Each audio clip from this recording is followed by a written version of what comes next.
In today's video, I'll be recreating different creatures from the Bible, but I'll be recreating them accurately according to their biblical descriptions. So without further ado, Lego. Now in the past, I've obviously made different Bible stories out of Lego twice now, but today we're doing some creatures from the Bible. And the first animal we have up here is the unicorn. Now I know what some of you are thinking. Unicorns were mentioned in the Bible, but indeed they were. Now the unicorn was mentioned in Psalm 92:10 and Deuteronomy 33:17. Sadly, this time I didn't have much of a description, so I created one that looked like the typical unicorn. And I think this build actually turned out pretty good. It reminds me of the Creator 3-in-1 builds of animals because of those eyes I gave it. But yeah, it has posable legs. Also, it has a posable head here. And yeah, it was a solid first build to start out the video. I know I forgot to give it its tail, but decent build. I'll give it a 6 out of 10. On to the next one. The next creature we have up is the Leviathan. Now some of you might be familiar with this beast, but if you didn't know, it's a sea monster from the Bible that also had multiple heads and a whole bunch of scales. The Leviathan is also mentioned a lot all over the Bible, but its best description is in the book of Job, and I'll be taking from Job 41 here. But yeah, it also mentions how the Leviathan has fire breath, so of course I had to include that, and its scaly long body almost like a giant serpent. So I got building, and this is how the Leviathan turned out. I gave him this also nice rocky platform with some water at the bottom because I thought it displayed nicely like that. But as you can see here, I used a whole bunch of mixel joints to create this build. I used a lot of mixel joints actually throughout several builds, but I really like how the Leviathan turned out here. Very posable because of that, and the color scheme I gave it this green because I thought that fit a snake type vibe. Of course the fire is included, the fire breath that is, and I thought the main head I made was the best, but because it does mention it has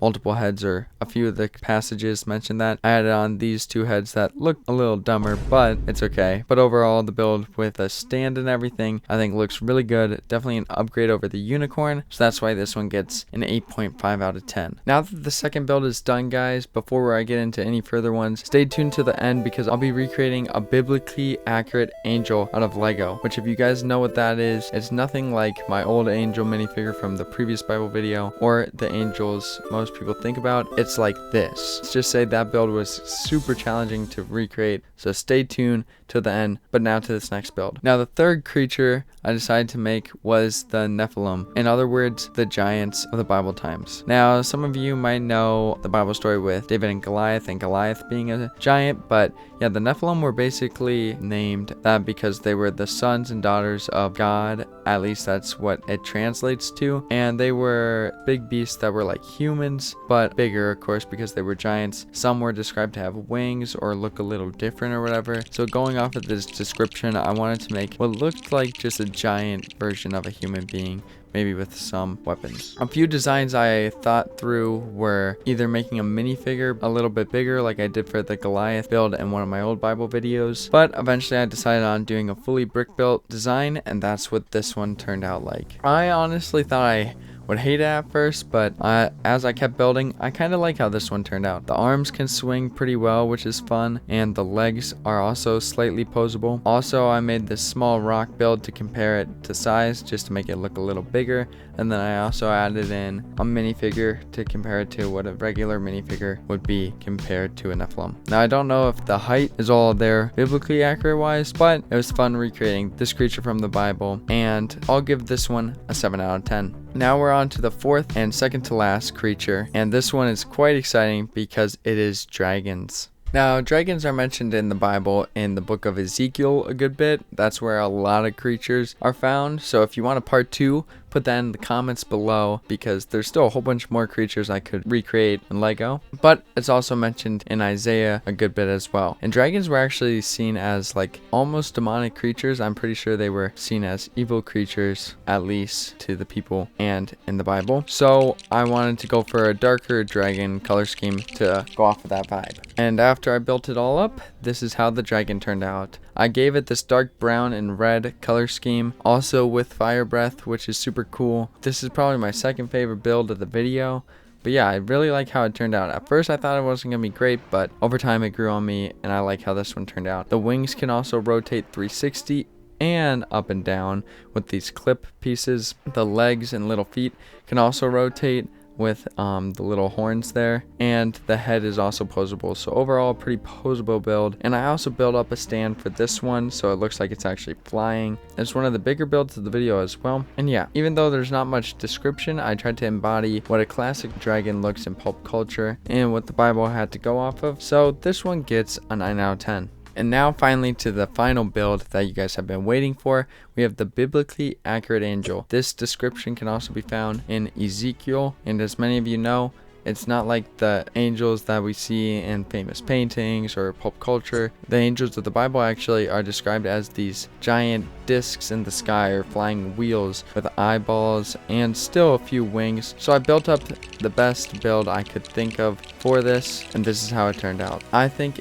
it looks pretty good to at least the source material also I was going off of. And yeah, so I used a lot of mixel joints here, and of course a whole bunch of eyeballs, because I put eyeballs around both of the two spheres, or discs rather. And I also added these wings behind the angel, which I think look alright, but kind of take away from the display. So if I were to display it, I wouldn't use the wings, but I added them just in case any of you thought it needed it. And yeah, it is a fragile build, I will say that, but I think the angles achieved here with the two circles and the smaller circle within side looks really cool. Most people might not know what it is right off the bat, but I think that's the charm to it, and I really like how this one turned out, and it's another 9 out of 10 in my opinion. So now that all the creatures are lined up, you guys can tell me in the comments which one was your favorite. For me, it has to be the dragon or the angel, but let me know, and let me know for next time, guys, what creatures I should be making.